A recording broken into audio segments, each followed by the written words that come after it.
Continuamos con más. En la tarde de hoy, la desaprobación del presidente Sebastián Piñera aumenta tras 5 semanas de manifestaciones en Chile. Según una encuesta publicada hoy por Plaza Pública Cadem, el nivel de rechazo al mandatario ha subido 5 puntos durante la semana, llegando al 81%. Se trata del peor registro desde que asumió su segundo mandato.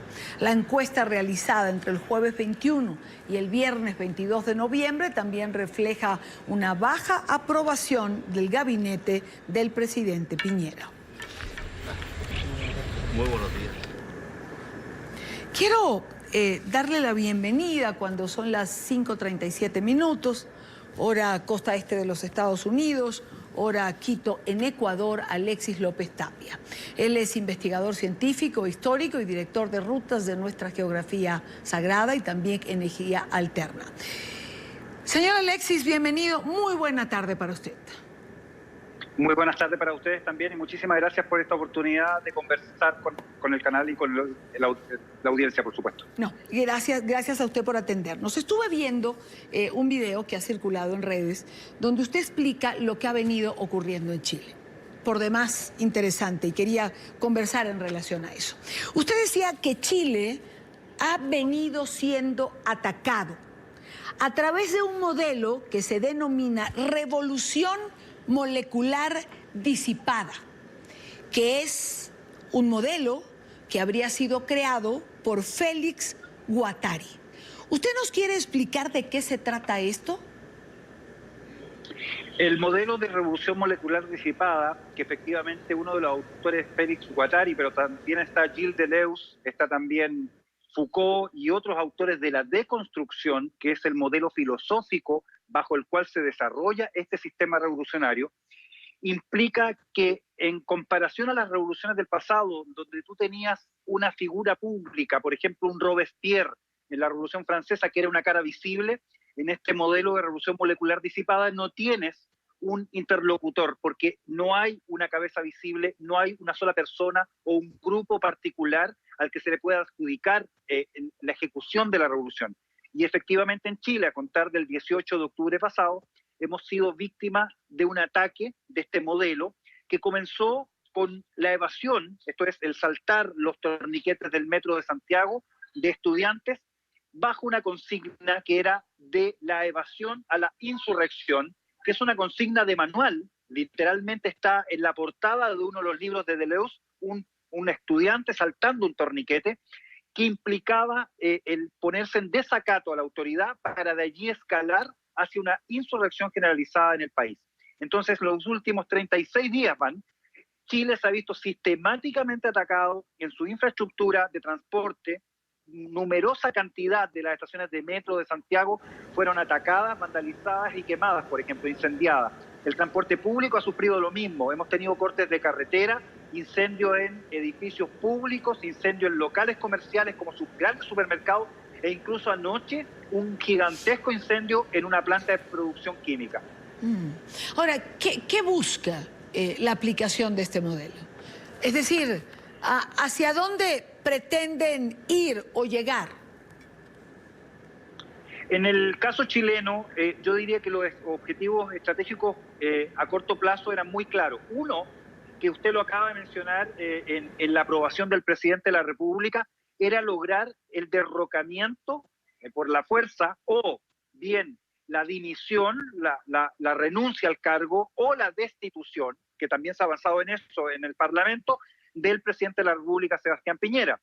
Y eso porque en definitiva el gobierno de Chile literalmente en los hechos ha dejado de gobernar. En Chile en este minuto no impera el Estado de Derecho porque el gobierno ha sido absolutamente incapaz de restablecer el orden público en 36 días y siguen día tras día sucediendo ataques a nuestra infraestructura pública, paros, cortes de camino, apedreo a camiones, apedreo a buses en la carretera y en definitiva un estado de caos y un estado de atemorización de la población. Lo que busca el modelo en definitiva es tratar de gobernar a través del miedo. Eso está escrito literalmente desde manual del modelo de construcción y de revolución molecular disipada.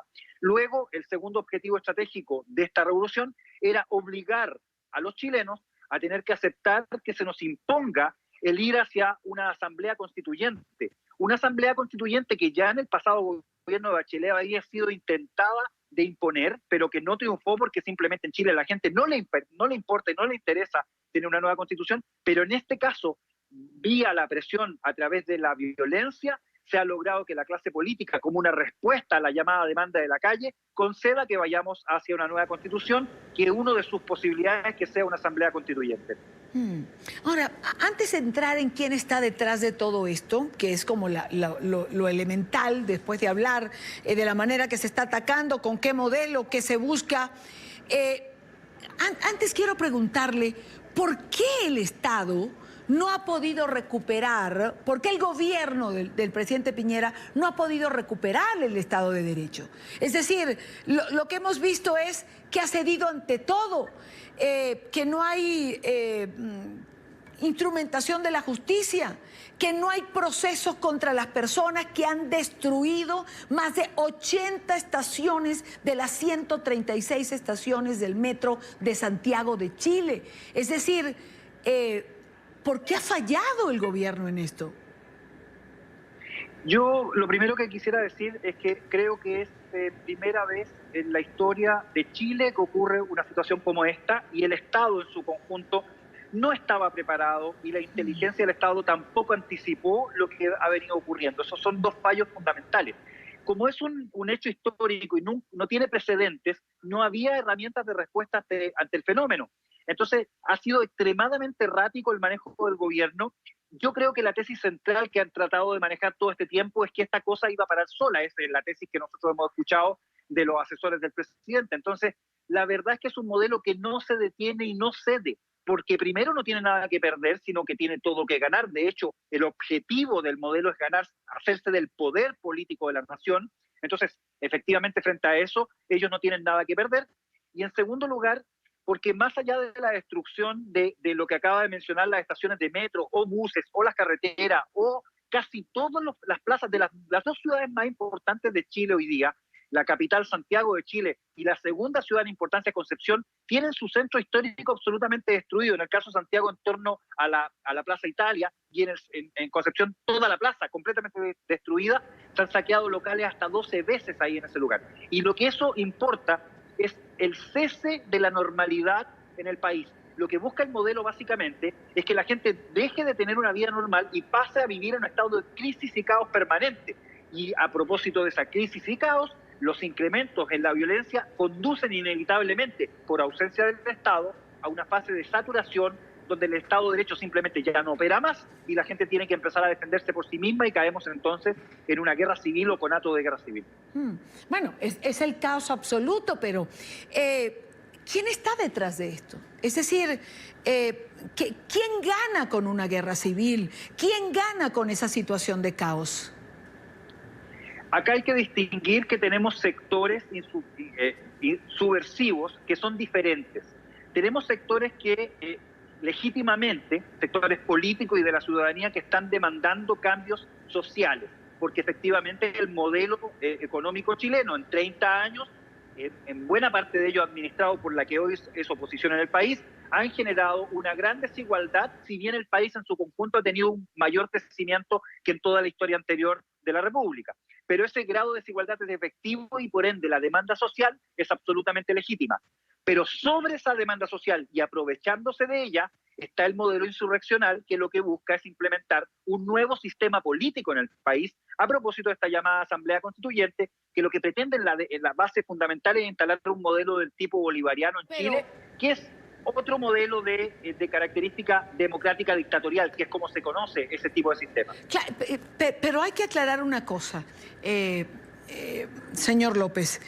Es decir, lo que no consiguen con los votos en un proceso electoral dentro de la democracia, lo quieren conseguir a través del caos. Así es, así es. Yo creo que eso es absolutamente fundamental. Resulta que ¿qué estábamos hablando en Chile en septiembre antes de que empezara esta insurrección revolucionaria?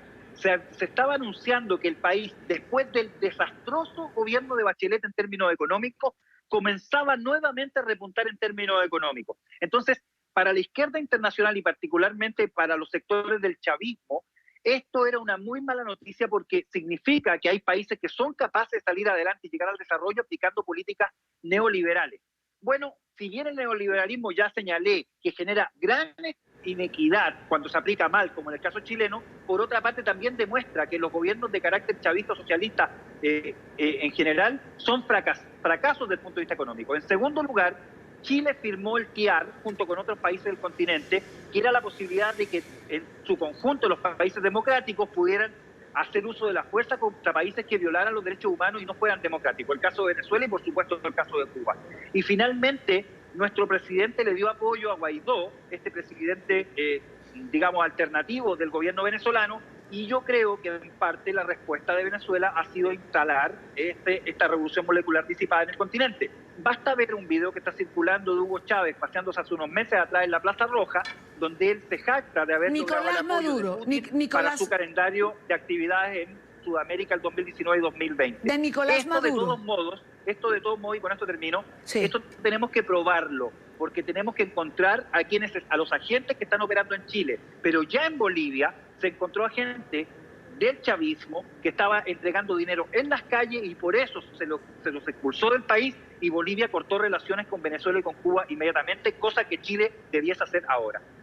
Es decir, Nicolás Maduro, por eso lo quería interrumpir, Nicolás Maduro desde Moscú, es que dijo Hugo Chávez, para no perdernos. Es decir, para usted... Nicolás Maduro, sí, perdón, fue una confusión mía. No se preocupe, para usted esto es una realidad, o sea, hay una planificación de sembrar el caos en el continente ante la amenaza de ser exitoso con políticas neoliberales y perder terreno, mucho más ahora que Uruguay está a punto de perderse con la calle Pou que ha ganado y con la renuncia de Evo Morales. ¿Cree usted que puede extrapolarse esto a lo que ocurre en Colombia, por ejemplo, que ha comenzado a ocurrir hace unos días atrás? De hecho, lo que ustedes van a ver es un calco de lo que está sucediendo en Chile, y lo que yo he podido seguir a través de las noticias efectivamente muestra que la primera etapa del proceso, que es la etapa de escalamiento es el incremento de las acciones de violencia en el tiempo y el ataque masivo a otro tipo de instalaciones que llega finalmente a afectar instalaciones de carácter estratégico en el país, comunicaciones, energía, agua, etcétera. Bueno, eso es escalamiento. La segunda fase va a ser copamiento en unas 2 semanas, aproximadamente 3 semanas. Si en Colombia continúan las protestas diarias, los saqueos, los incendios y otro tipo de cosas que se pueden producir, van a tener ustedes que la policía ya no puede responder porque está agotada, porque ha tenido que trabajar intensamente durante día tras día con una exigencia enorme para la cual no está preparada, y finalmente porque no da abasto. Entonces empieza a haber ausencia de Estado de Derecho, que es lo que ha venido ocurriendo en Chile en forma sistemática, para llegar finalmente a una etapa que se llama de saturación, donde estamos todos saturados, porque no podemos ir al trabajo, porque la vida se fue al diablo realmente, porque ya no podemos vivir normalmente. En Chile, por ejemplo, hoy día ya no hay toque queda, pero la gente va a su casa antes de las 8 de la noche, ya nadie circula en Santiago, porque hay miedo y temor, que es lo que yo decía al inicio de la entrevista, que es el objetivo primario de este modelo de revolución. Bueno. Así que sí, efectivamente, uno puede hacer el símil con la situación en Colombia, y por eso es tan importante que los colombianos, entendiendo esto, tomen medidas rápidamente. Bueno, es lo que ocurre en Venezuela. Es decir, hay una forma de gobierno que se instaura a base de terror y crisis. Ahora, ¿cómo en el caso de Colombia puede detenerse esto? Es decir, informando qué hay que hacer. La sugerencia que con toda humildad yo tendría que hacerle al gobierno colombiano es que haga algo muy diferente de lo que ha hecho nuestro gobierno. Nuestro gobierno en forma sistemática no ha informado a la población realmente de lo que está ocurriendo en el país, porque se requiere que día tras día el propio presidente o el primer ministro informe: mire, hoy tuvimos, a propósito de estas demandas sociales que sí son legítimas, todos estos actos de violencia que son absolutamente condenables y que todos condenamos. Entonces tuvimos tantos saqueos, tantos ataques a cuarteles, tantos buses quemados, etcétera, etcétera. Eso la población lo tiene que entender, porque la mayor parte de la gente que legítimamente puede estar protestando por cambio en la situación social no está de acuerdo con que le destruyan el país a propósito de esas mismas demandas. Ciertamente, y es lo que uno puede ver cuando entrevista a quienes están manifestando, y es lo que hemos visto en entrevistas que se hacen después de estas destrucciones, o de este ataque a la infraestructura que hacen cuando aparecen estos encapuchados. Señor López Tapia, me encantaría tener más tiempo para conversar con usted, me parece absolutamente interesante, pero creo que ha sido por lo menos esclarecedor. Muchísimas gracias por estar con nosotros. Le agradezco mucho la oportunidad y mi mejor deseo al pueblo de Colombia de que resista que le impongan la normalidad como forma de vida. Resístanse a que le impongan el caos en su vida. Gracias, buena tarde para usted.